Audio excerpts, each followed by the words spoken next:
কাবাঘরের সামনে থেকে ভিডিও করতেছি। এখানে কাবাঘর একদম সন্নিকটে।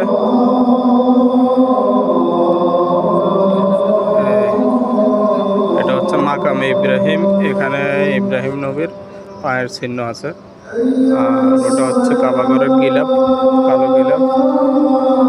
সবাই নামাজের জন্য। এটা হচ্ছে কোলক টাওয়ার। এটা কোলক টাওয়ার। এটা 120 তলা এই টাওয়ার। এখানে এটা হচ্ছে সরাসরি কাবাঘর।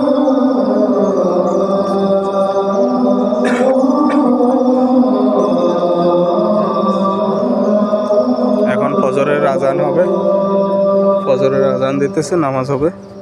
আমরা সবাই নামাজের জন্য দাঁড়াইছি এখানে।